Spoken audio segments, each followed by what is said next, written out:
Hello lovely people and welcome back to my channel.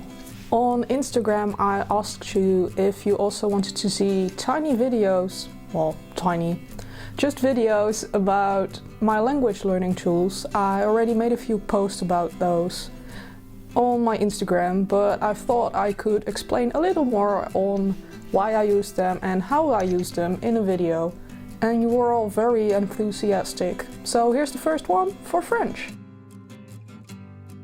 I think for most of my languages my main source is Duolingo. I know it ain't perfect, but it works for me, and I don't just use Duolingo and just practice. I also compile my own grammar notes, as I did for French. And for completely new languages I also make a vocabulary list. So for this one it's French and German together, because for those languages I only made grammar notes, because I've already learned these languages in high school. It's been a while, but a lot is still with me, I hope. I just have to dig it up from the back of my brain. So for French only grammar notes. Yeah, I can show you, but I'm not sure how helpful it is.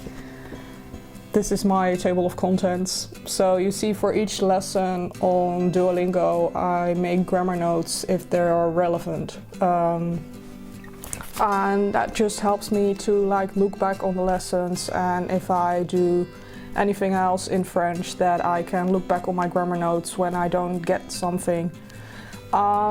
It just helps me to get a sense of the language, learn it better, and not just practice silly sentences on Duolingo. And also Duolingo isn't always very complete, and then I just will look up the extra info I need on the internet somewhere on somewhat trustworthy sites, or I'll ask native friends if I have those to explain to me how it works, because Duolingo sometimes can be confusing, I know. But for me it works, and of course if you have tips for other apps, preferably free, then you can leave them down below. Yeah, the next thing for French is my French tutor.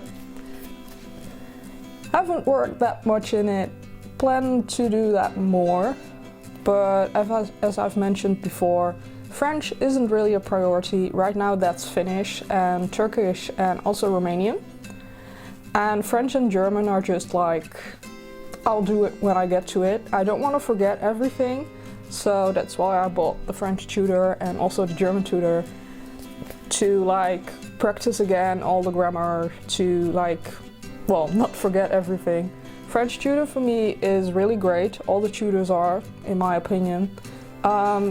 It's a combination of just short explanations of the grammar, then you have to do a few exercises to get to know that grammar, and then there's also short text that you have to comprehend, and then at the end of each unit you have to write a short essay yourself about the topic of the unit. So it's really a lot of everything per unit, so you really get into reading, grammar, and also comprehending text and all that, and even writing yourself. So for me these tutors are amazing and I really recommend them. I also have quite a collection of these tiny phrase books, these dictionaries. I haven't really used them, but they look so pretty. This one is Western Europe, which also includes French, and I just think they look amazing with all the colors. It's very convenient, and they separated it by category, so there's food, there's basics, there's pronunciations, and well, this one then contains more than one language, because there's French and Italian and German. Western Europe.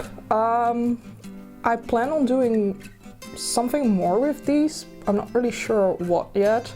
I don't think I will get a separate one for French and German, because this will be enough. I think I will just use them as vocabulary guides, maybe practice some vocabulary, just old school, getting it in your head by practicing the words and the sentences. But yeah, as I said, French, not really a priority.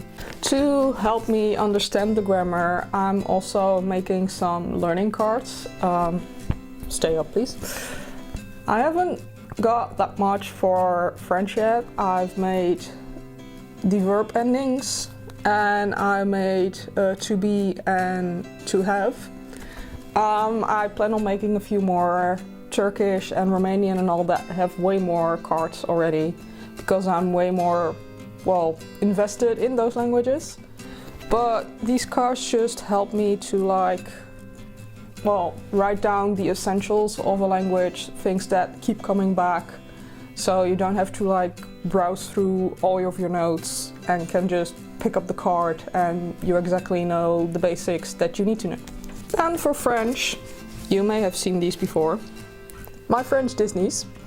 I've already read Les Aristochats et La Belle au Bois Dormant. There's also, I'm not gonna try it in French, 101 Dalmatians and Mulan. Haven't read those yet. I also recently found this cute little book, L'Alphabet des Garçons, which is just basically, let me do this right. You get a letter and you get a guy and a short little story, and it's just really cute. So I think that's really gonna help me like get into French reading again. Because picking up Les Miserables in French, that's not gonna happen anytime soon. I also still got Le Petit Prince. I tried that once. I failed horribly. It took me like half an hour to even get the first few sentences. So maybe I have to read this in Dutch or English first, and then I'll at least know the story and maybe get something further. But yeah, I've got quite a few books in French. They're all children's books. They're all quite simple, but that's okay because I'm not expecting to read anything heavy soon in French, like a real romance novel or something. But for now this works, and I hope to read another French Disney this year again on video. Then of course, all over the internet, on YouTube, on Netflix, on Amazon Prime, on Disney Plus, there are plenty of French movies and series. But one of my favorites is Le Huitième Jour. It's an amazing story. I love it. I've seen it so many times already and I plan on watching it again really soon. Never did it without English subtitles though, so maybe it's time to like do it without the subtitles or French subtitles and see how much I still get from the story. I like know the story quite well, so that should help me. But I'm not sure if I'm gonna get all of it if I don't have my English to help me out. And then, as I said, on Netflix, on Prime, there's plenty too. I have a few in my list. One of them is Barbara Papa, which is originally French. I know it's just a children's series, but I want to start slow. I know I understand quite a lot of French. Speaking it myself or writing it myself is way harder. I do get most of what people are saying if they don't speak too fast. But I want to start out with Barbara Papa, and if I watch a few episodes and I just get everything, then I'll move on to something more difficult, because I also have The Bonfire of Destiny on my list, which seems like a very interesting series, even though it's only one season. And then there's always Winx Club Français on YouTube. I already watched the Turkish version, but I could always watch the French version as well. And as I said, there's just many more. There's plenty of French movies on Netflix and I'll be able to watch them, I hope. Anyway, turns out I got quite a lot of French tools. I don't have this many tools for every language I'm learning, but yeah, French and German are just quite easy to get by here in the Netherlands because most people learn it in high school as well. So it's easier to find children's books in that language, find movies and series in that language. And with, for example, Turkish or Finnish, that's quite hard. So my collection for those two isn't that big, and especially for Romanian, I still have to find a lot more. But I hope that will happen in the future.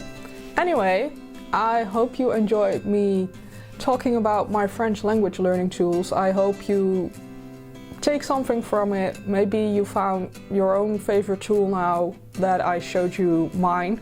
Let me know what you use to learn French, if you learn French, of course. Maybe you have something for me that will really help me get the hang of French again. And anyway, if you like this video, give it a thumbs up, subscribe down below if you haven't already, and then I'll see you in the next one next week. Bye!